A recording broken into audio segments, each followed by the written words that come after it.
Good morning class. आज हम जानेंगे कि सांसद और विधायक को मिलने वाले भत्ते और सैलरी के और पेंशन के बारे में कैसे क्या उसका फंडा है, और पेंशन और विधायक को मिलने वाले पेंशन और सैलरी में कितना कुछ इंक्रीमेंट या फिर कितना कुछ जो है मिलता है, उस सब के बारे में हम आज जानेंगे। तो आज की पहली क्लास में हम स्टार्ट करते हैं पहले से कि देखिए कैसा होता है कि यहाँ पर सैलरी की बात करें कि लोकसभा में मतलब एक सांसद को कितना सैलरी मिलता है या भत्ता मिलता है। तो सबसे पहले यहाँ देखेंगे कि 1 लाख रुपया पर मंथ सैलरी मिलता है उसको एक सांसद को। ये हुआ आपका सैलरी। अगर भत्ते में जाएंगे तो उसको, या फिर लोकसभा का जो सत्र चलता है या बैठक किसी प्रकार की सरकार की बैठक में भाग लेगा तो उसको प्रतिदिन 2000 रुपया मिलेगा। ठीक है, जैसे मान के चलो वो लगातार 1 महीना में 30 दिन बैठक में या सत्र में भाग लिया तो उसको 60,000 रुपया मिल जाएगा। ठीक है, तो ये हुआ आपका बैठक, 60,000 रुपया बैठक में भाग लेने के लिए आपको मिला अलग से। और ये हुआ आपको कॉन्स्टिट्यूएंसी भत्ता, मतलब निर्वाचन क्षेत्र का भत्ता मिलेगा कि उस क्षेत्र में जाएगा, लोगों से मिलेगा, तो उसके लिए भत्ता मिलता है अलग से। वो भत्ता है आपका 70,000 रुपया। ठीक है, दफ्तर जाने के लिए, मतलब आप कार्यालय से जाने के लिए, कार्यालय से डेरा पर और डेरा से कार्यालय जाने के लिए उसको जो गाड़ी का पेट्रोल वगैरह होता है उसके लिए खर्चा होता है, तो उसको मिलता है दफ्तर भत्ता 60,000।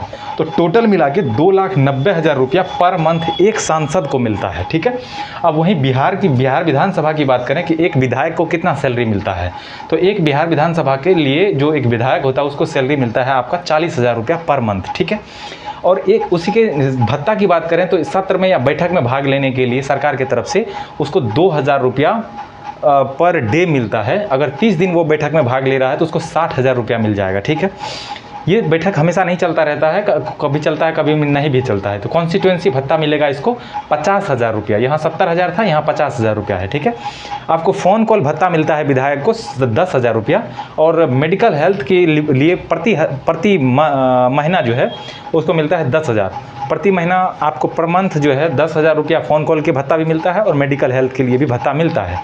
तो टोटल विधायक को जो मिलता है 1 महीना में सैलरी, अगर यहाँ 30 दिन अगर मीटिंग में भाग ले रहा है या सत्र में भाग ले रहा है तो 1,70,000।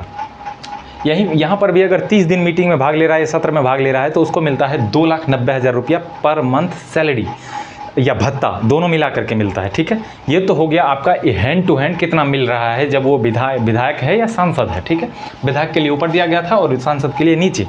अब वो विधायक या चुनाव में हार जाता है या रिटायर करता है तो उसको पेंशन के रूप में कुछ मिलता है सुविधा। यहाँ पेंशन देखिए लोकसभा के लिए, लोकसभा में अगर 5 साल कोई भी विधायक सांसद जो है चुनाव लड़के जीतता है, उसके बाद वो हार जाता है या फिर चुनाव कभी लड़ता ही नहीं है तो उसको मिलता है 25,000 रुपया पर मंथ। ठीक है, अगर वही लोकसभा में जो है और भी जीतता है, जैसे मान के चलो 5 साल के अलावा वो 10 साल और जीता, मतलब टोटल कार्यकाल वो 15 साल जीता, तो 5 साल के कार्यकाल के लिए उसे 25,000 रुपया पर मंथ मिलेगा। ठीक है, अब उसके 10 साल जो बचा हुआ कार्यकाल होगा उसके लिए उसको मिलेगा 10 ईयर गुणे 2,000 रुपया पर साल के हिसाब से उसको जुड़ता जाएगा। तो मतलब यहाँ पे 10 साल गुणे 2,000 20,000 हो गया, और यहाँ पे हुआ 45,000। टोटल 25,000 5 साल के लिए होगा महीना में, और 10 साल के हिसाब से जो है पर साल उसके कार्यकाल के हिसाब से जुड़ता है। जैसे मान के चलो 10 साल कार्य किया तो हर साल उसके 2,000 इंक्लूड करके अब उसको अलग से उसको जोड़ा जाता है। जैसे 10 साल यहाँ पे काम किया, ठीक है, अलग से 5 साल के अलावा, तो उसको हर साल 2,000 रुपया जुड़ जाएगा। तो इसीलिए 10 साल गुना 2,000 किए तो 20,000 यहाँ निकला।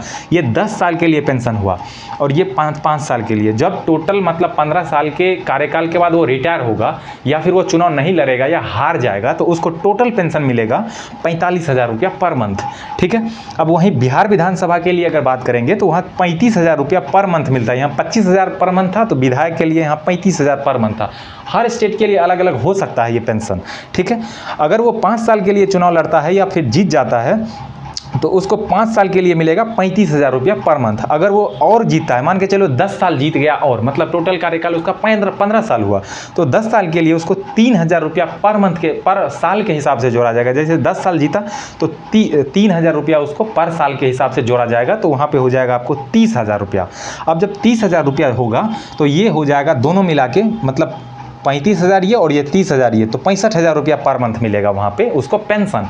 अगर वो विधायक मर जाता है तो उसके पत्नी को आधा पेंशन मिलेगा। इसके अलावा अगर कोई सांसद अपने पद पे है या कोई विधायक अपने पद पे है तो उसको भारत के अंदर हवाई सेवा, या फिर रेल सेवा या टोल प्लाजा जो लगता है, हाईवे सब पर जाते हैं तो कार में टोल प्लाजा लगता है, तो वो टोल टैक्स नहीं लगेगा, ठीक है, टोल टैक्स नहीं लगेगा जब तक वो पद पे रहता है। जब वो हार जाता है तो उसको हवाई यात्रा और टोल प्लाजा से, मतलब टोल टैक्स जो लगता है उससे वंचित कर दिया जाता है। सिर्फ उसको टैक्स ये पेंशन मिलता है और रेल सेवा फ्री में मिलता है, उसके बच्चे पत्नी सबको मिलता है, ठीक है, हारने के बाद भी जीतने के बाद भी हमेशा मिलते रहता है। उसके बाद फ्री चिकित्सा यहाँ भी मिलता है, फ्री चिकित्सा यहाँ भी मिलता है, जीता तो भी फ्री चिकित्सा मिलेगा हमेशा, मतलब हेल्थ के लिए उसको फ्री इलाज होगा। अब हार गया या रिटायर हो गया या फिर चुनाव लड़ा ही नहीं तो उसके बाद भी उसको फ्री हेल्थ मिलता रहेगा। आज के लिए इतना ही था।